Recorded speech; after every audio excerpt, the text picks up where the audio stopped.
theory behind the mission statement of the central bank in Germany was that the best way on the long term to foster economic growth is not to do something on the short term, there's a crisis and you devalue the currency or something like that, but to keep the price level, the currency stable, and by that to help the price mechanism to work best.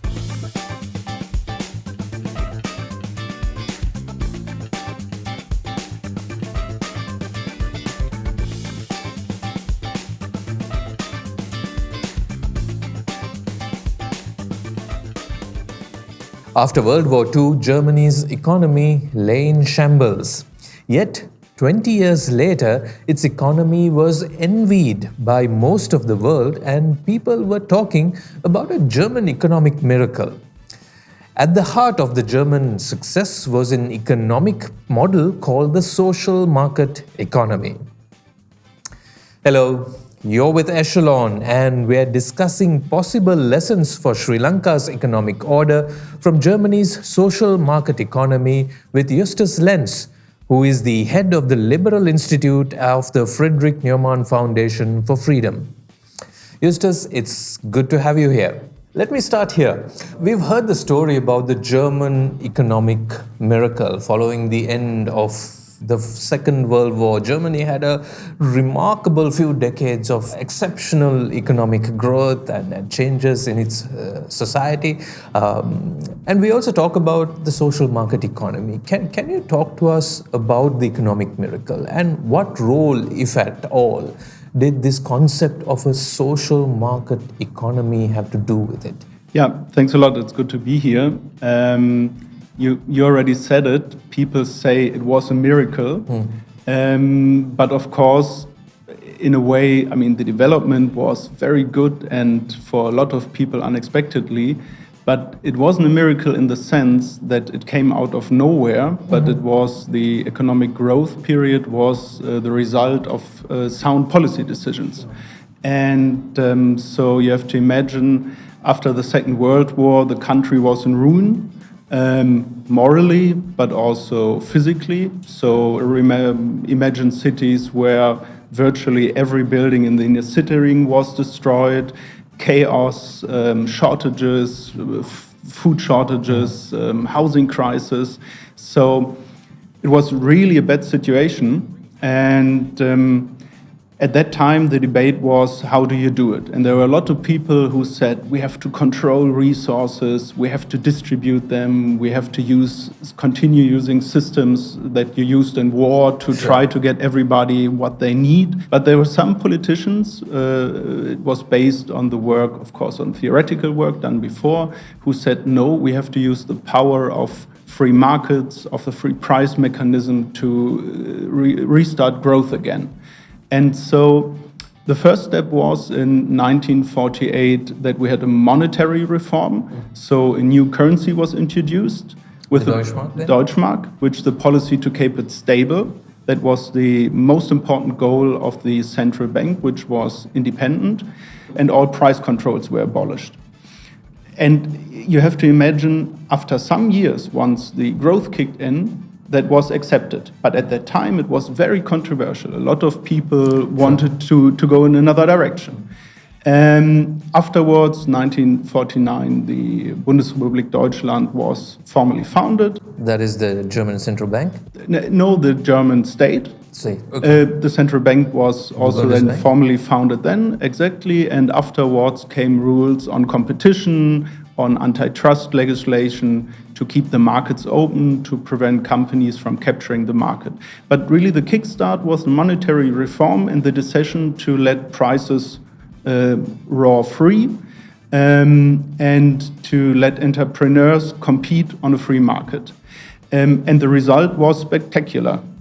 So afterwards, in 1950, after two and a half hard years, the growth started to kick in, and suddenly people started to accumulate wealth again. You used an interesting phrase. Germany was both morally and economically ruined after the Second World War. Yes.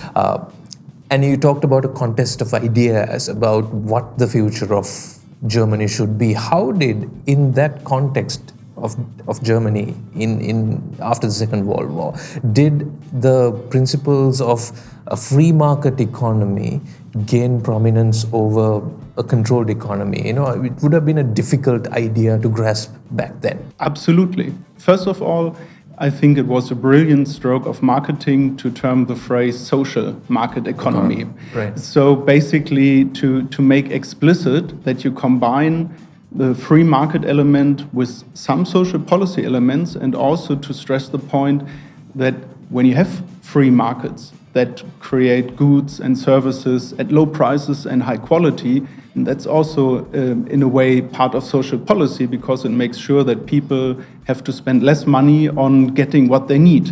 So in Germany now, the idea that a free market creates a competition and as a result consumers benefit might be easier idea to sell, but it would have been a very difficult idea for people to grasp in post-Second World War Germany, that free markets will benefit consumers. It absolutely was, but there was the theoretical work done during the 1930s because of the Great Depression experience, First World War, rise of fascism and nationalism and socialism.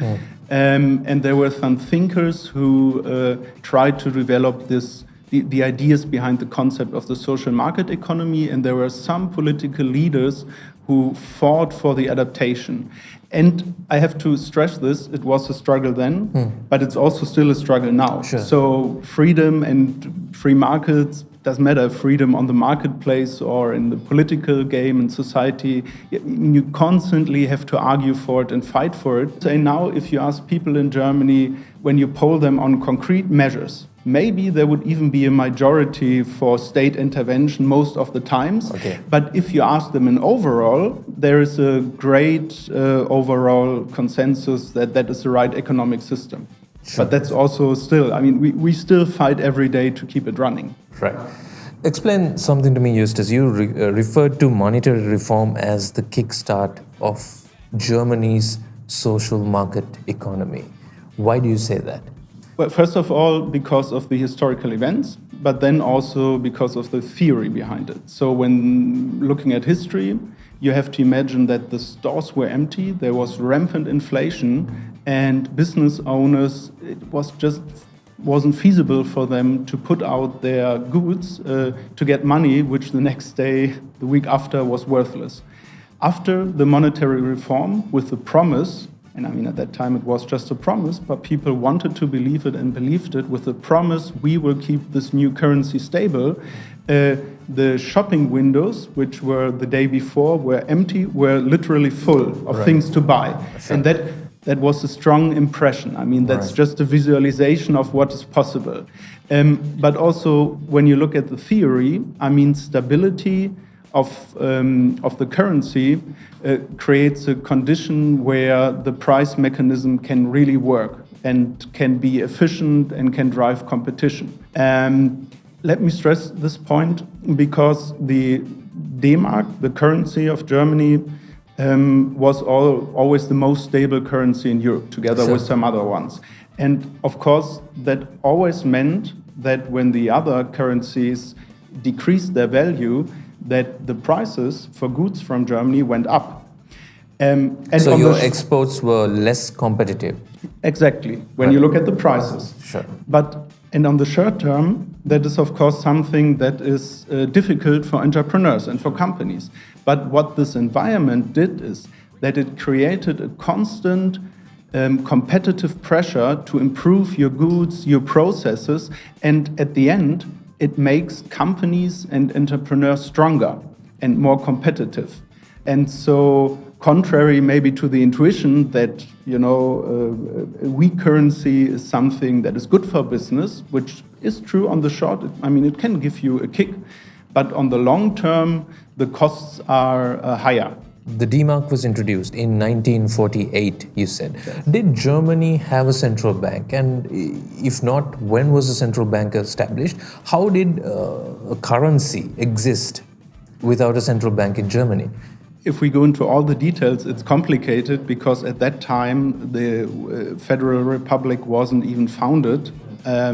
the territory was still occupied, and without going into too much details, this currency reform, Ludwig Erhard, who implemented it, also had to convince the Allied powers, which who are the occupied Americans and American, French, and Britain.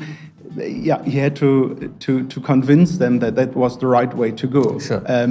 So you might say there's a bit of a peculiar situation. Yeah, that's not usual because all these institutions were built up with a bit of a time.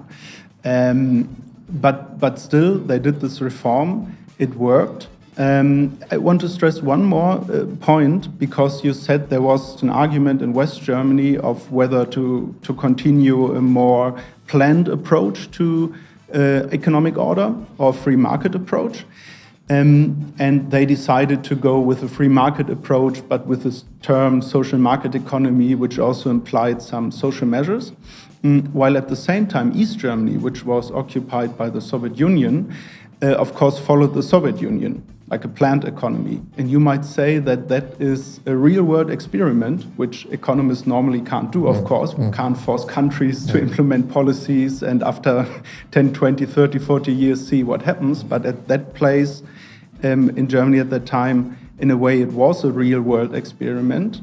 So two parts of the country, same culture, same language, same devastation, same situation, same level of education, same experience, same mindset, all these things, same geography, climate, and everything, basically. Some small things that the Allied power did differently than the Soviets, but still the most important difference is the institutional set that was put in place. And in West Germany, it was a free market economy with the democracy, and in East Germany, a planned economy with a communist dictatorial government. And after 20, 30, 40 years, the result is absolutely clear because West Germany was thriving, even though there were, of course, after a spectacular period, some problems in the 1980s, but still overall thriving, while East Germany was basically bankrupt at the end, didn't have competitive companies, and also didn't have any products that anybody would want to buy if there are alternatives. I mean, that's a very strong case for a free society with free markets and democracy. It's a 40-year-old long experiment run parallelly to different economic models, and we have the results to see. Let me tell you, I was still very young after the fall of the wall, but some years afterwards I went with my parents to visit East Germany, and the inner cities were in ruin. The overall color was gray. Yeah, this is something that, even though I was young, is still ingrained in my mind. It was very depressing, even some years afterwards, because of course it takes a lot of time to renovate cities and buildings and to change everything. But you really might say, if you have the choice, well, if I had the choice to live in West and East Germany, I would always choose to live in West Germany at that time, and a lot of people did that. So there was a huge movement to flee out of the country, and that's why they built the wall to keep people in, because they voted against being in this planned economy and dictatorial Soviet system. Justus, I want to take you back to something you were commenting on previously about the competitiveness of German companies globally. Today, we see German brands all over, and often they are at the premium end of stuff. You know, whether even if it's German engineering, it's chemicals engineering, of course, your cars and stuff like that, are all seen to be aspirational stuff, or ones that are at the top of those industries.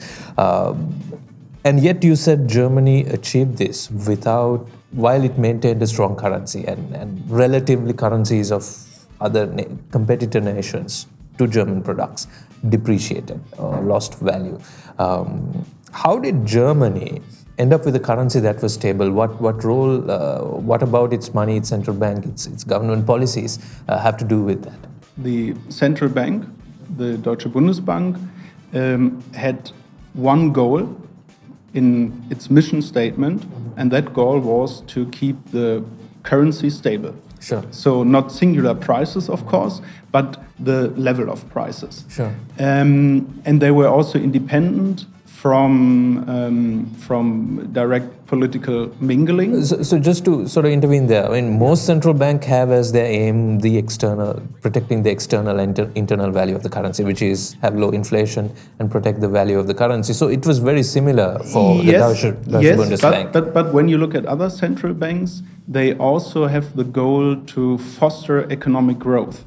Right. And the theory behind the mission statement of the central bank in Germany was that the best way on the long term to foster economic growth is not to do something on the short term, there's a crisis and you devalue the currency or something like that, but to keep the price level, the currency stable, and by that to help the price mechanism to work best. And this was also deeply ingrained in the culture. It also has to do, maybe that it was also accepted because in the years before, after both of the world wars, there was periods of hyperinflation. So a lot of people had this experience that they lost basically all their savings. So there was also a lot of popular support. But it was also ingrained in the culture of the people who worked there. They were really proud and they were behind that mission. And if you look at other central banks, there was more mingling with politics and they had the feeling, now there's whatever crisis and we have to do something. And they didn't have this feeling. They had the feeling the best way to help our economy is to keep inflation low and to keep the prices, not the singular prices, of course, but the level stable to fend off inflation. And interestingly, you ask how it came to be that entrepreneurs were successful. And we have this type of family entrepreneurs, these family businesses who are growth-oriented, innovative, and who are very competitive. And they grew up, there are some who also continued a longer tradition, but a lot of them were founded after the Second World War, and they rose up to their current success in this very competitive environment where, if the prices are stable and your goods get more expensive because other currency decrease, you have to find solutions or you are getting pushed out of the market. Sure. Now, these type of entrepreneurs are fiercely promoters of free markets and of price stability. And they are even 4 years ago, the then German Minister of Economics he wrote in a proposal for industrial policy, and he wanted to say, we have to grow in this area and that. I define that as the state, and I give you subsidies and help.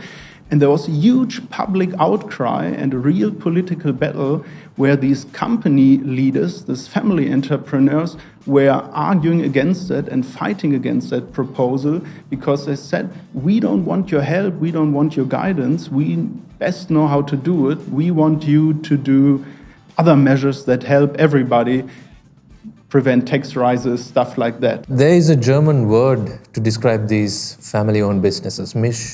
You have to tell me about that. Yeah, Mittelstand. Mittelstand in a way is also accurate, but in a way it's not because, so maybe even family businesses is the better term.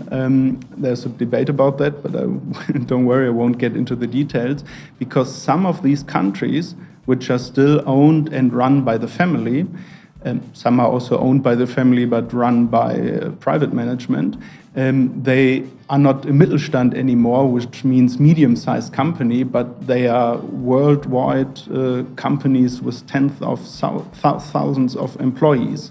So saying they are Mittelstand wouldn't be accurate, but they are family businesses. And I don't know, maybe you have heard the term hidden champions. Mm-hmm.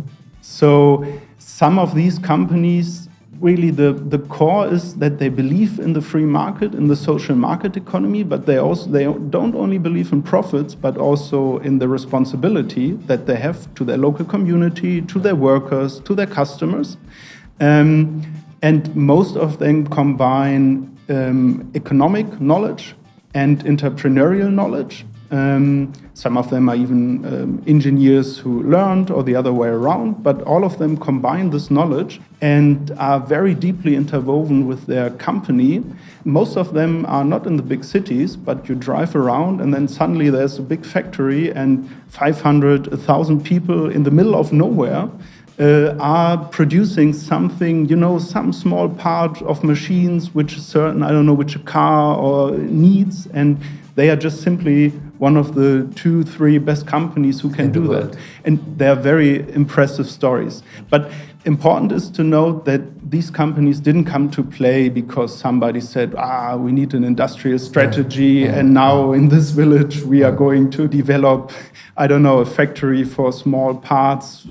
But they came out of the entrepreneurial spirit, and because there was this level playing field that allowed them to compete and to grow and to develop. Correct. Somebody listening to us might think that the social market economy is a fixed idea. You take an economy in its state, you put this, bolt this on, and then we can sort of, the economy can function on that principle forever. How would you respond to that? Is it something you can bolt on? What are the considerations? Absolutely not. So first of all, society always is in constant flow.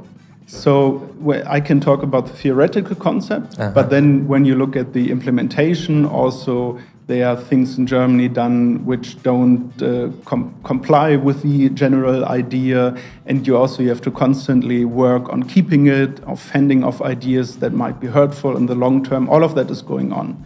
And also, very important to stress, when you look at the model, you can't just take something like that and put it into place somewhere else, because this specific implementation of a free market economy is interwoven with culture, with history, with long decision-making trees. But what you can do, you can look at the principles, you can see that they were successful, even in this very difficult starting period, and try to learn from it.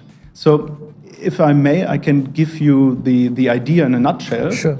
And we like to use soccer as an example, because in Germany it's the most popular sport. I don't know how it could translate to cricket or rugby, but maybe you can come up with that later. You have to imagine that you have the playing field and the players on the field. And the players are the different companies, entrepreneurs who compete against each other, while the playing field and the rules that apply to the game are the market framework. And that is set, of course, by the parliament, by the legislative power of the state. And at the same time, the executive part of the state, in a way, acts as a referee. Right. So to ensure that you have fair competition, this is ingrained in this ordoliberal idea of the social market economy, because in the 1920s, 1930s, in Europe, also in the US, the companies in some parts became so big that they at the end weren't successful because they were most competitive in the area, but because they had the power to capture a whole segment of the market to force other competitors out. And so that is why... Is that the definition of what ordoliberal means? Because that's a phrase that comes up in discussion of social market economy. Yeah, so you might say that the ordoliberals are the people who develop the theoretical concepts that, when put into practice, were put into practice with this concept of the social market economy. So their work is more theoretical and also has normative foundations. I don't have time to go into that, but they laid the basis. Sure. Exactly. So, and I think this picture works very well, right? Because you have this framework of rules, of regulation. The goal is not to force people to do something, but just to provide a fair space for competition. And then you need somebody who oversees that the rules are followed and that people are not trying foul play. And then you have people competing, Also an important aspect, if you're successful, the success is yours, but also if you fail, the failure is yours. So you have responsibility for your action within this framework. And part of these basic rules are the rule of law, of course, a good justice system. Also, I said this antitrust legislation that tries to keep competition fair. And of course, then it gets very complicated. The central bank also is part of this framework because the currency is one thing that you need in order for the price mechanism to work. We've talked quite a bit about free markets. There is also this concept of, you just touched on it, individual self-responsibility. Sometimes you think that in markets, in countries where people ask for intervention, they are unwilling to take responsibility for their own actions, their own circumstances, addressing their own circumstances. Is it something about Germans' post-war experience that made people more receptive to individual self-responsibility, you think? These ideas were developed even earlier.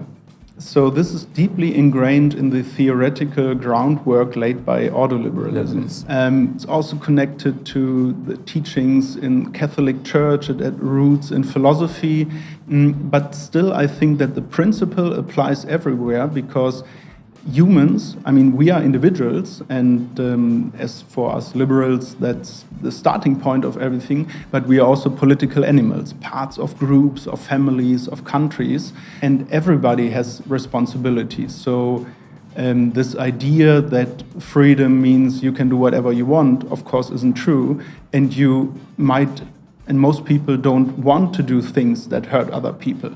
And that idea is deeply ingrained in the whole framework. So most of the actors, when you talk at the entrepreneurs, that is really their idea. So they, of course, they also want to make a profit, and they have to make a profit to have money to invest, to continue to save, all of that stuff. But their idea is to be successful on the long term. And then automatically, it becomes important to treat your employees well, to treat your customers well, also the people in your supply chain. And interestingly, most of these companies, the smaller ones who don't have international factories, but even they also are ingrained in their local community, and they want to stay there. They want to continue the tradition and the business, but of course also develop. And let me say one more thing. This is, of course, the general idea of personal responsibility. Of course, there are problems that you can't solve just by, everybody has to be responsible. And if there are things like that, environmental policy, climate change is an obvious example, the general idea would be not to start to do piecemeal engineering, and we will force you to do this or force you to do that, or we will forbid you to, heat your house, very important in the winter in Germany, or here to use your climate in a certain way using a certain technology.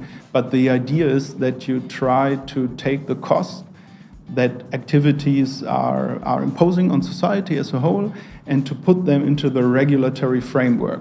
So don't tell people you have to use electric cars or some other method, or cars are banned at all, but try to see what are the external costs when you use a combustion engine, and then try to put that into the framework, and then let the marketplace find the best idea of how to replace that. So it's not a matter of giving direct incentives to shift consumer habits or behaviors. It's a matter of setting a framework and then allowing the market to essentially figure out how to allocate resources in that climate. Yeah, and I have to stress that's the ideal picture. In reality, of course, that's why in the beginning I said you always have to fight for these principles and for these ideas. For most people, for a lot of people, also for a lot of policymakers, of course, the urge to do something very quickly and directly is very high.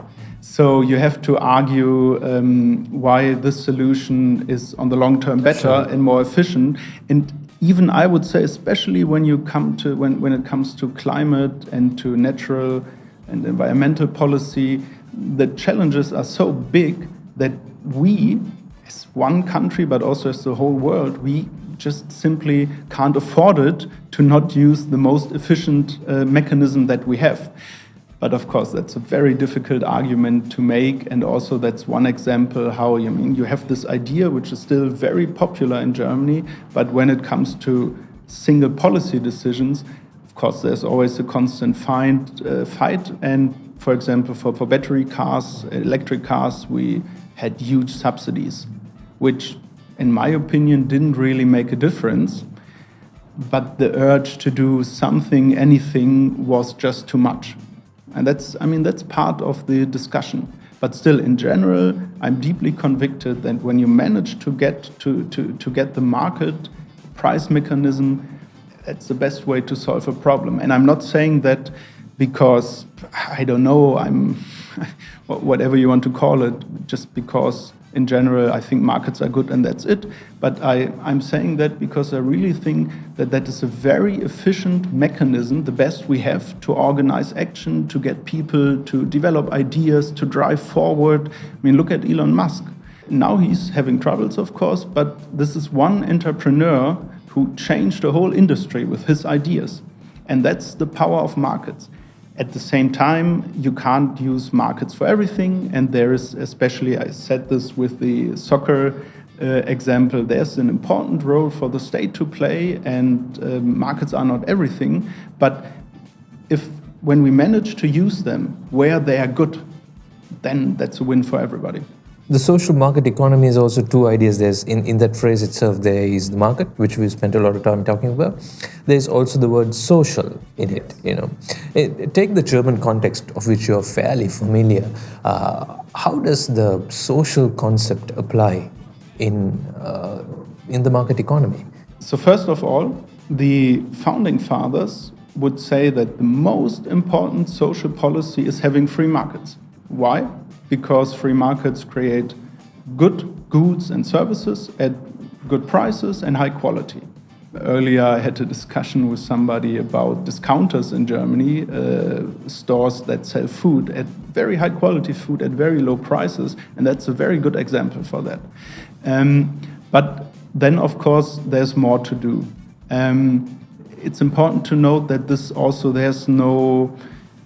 no fixed rule. 30% social expenditure measured as GDP is good or bad. This is a question that has to be constantly discussed and decided. In Germany, when the country started to develop, the expenditure was lower, and then over the time, with the growing wealth, also it got bigger. I would say now we're at the point where it is not about spending more, but about spending what we spend on social expenditure more efficiently. But that's another discussion. So there are things, unemployment benefits, universal health care, a pension system, which I think are good and fairly basic. But what is important, you don't have to implement the full package. And also, when you look at other implementations of free market economy, for example, what the US does, in a lot of areas, they have different policy decisions.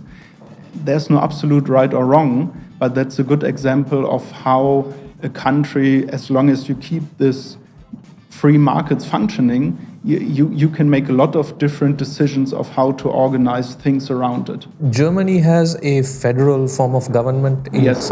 in a sense very similar to the US. It's power is power is with there's a lot of power with the states. How does that form of government play out in a social market economy, particularly with the social aspect of it, because the budgets are also decentralized. There's a federal budget, but also the states will have their own budgets.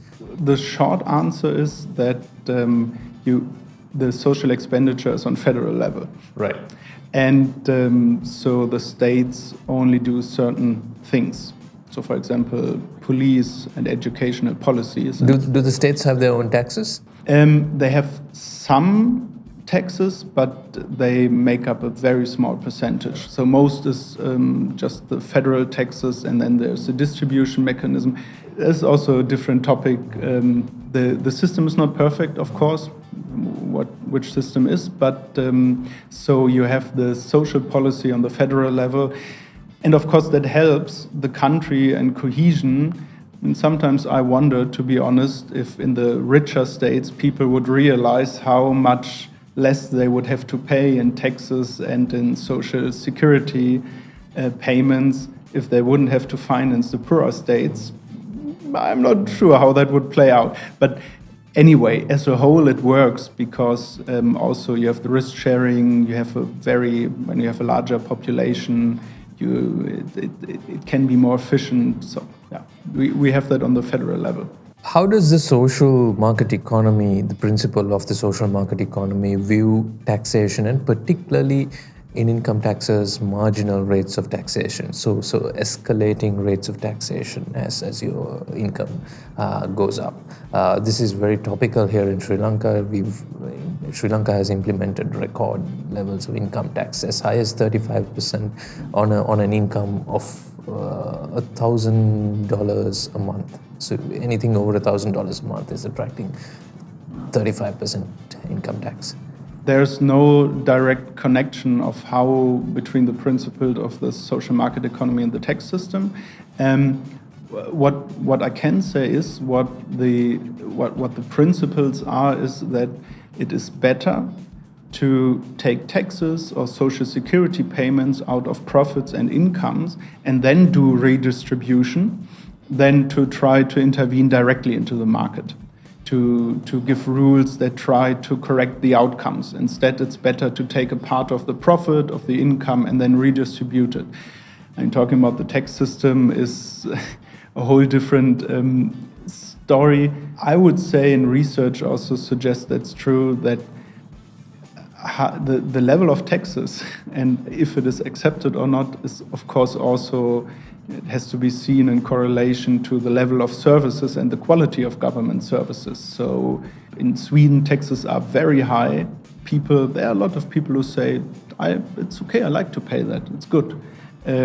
Germany, maybe the overall level is a bit lesser. In the US, it's even lesser.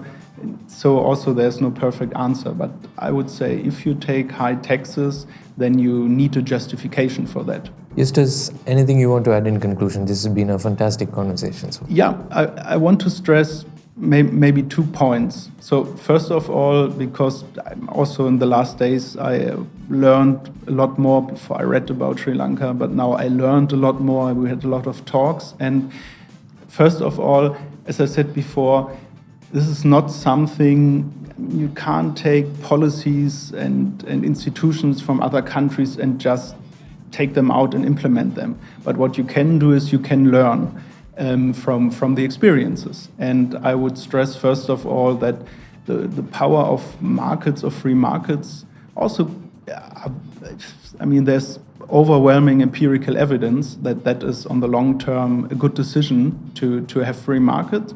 And also, I think the example in Germany shows that if parts of a country are skeptical towards free markets, having explicitly saying we also have the social element. And that's what proponents of free market also want. They don't want free markets because they want free markets, but because they think they are efficient tools that we should use. But that is a good way to sell that. At least that was the case in Germany. So there's no easy way, but still free markets following something in that direction, I think it's a good idea. Justus Lenz, that was a fantastic conversation. Thank you so much for taking the time to explain this Thank you concept. for having me. Thank you. It was a pleasure.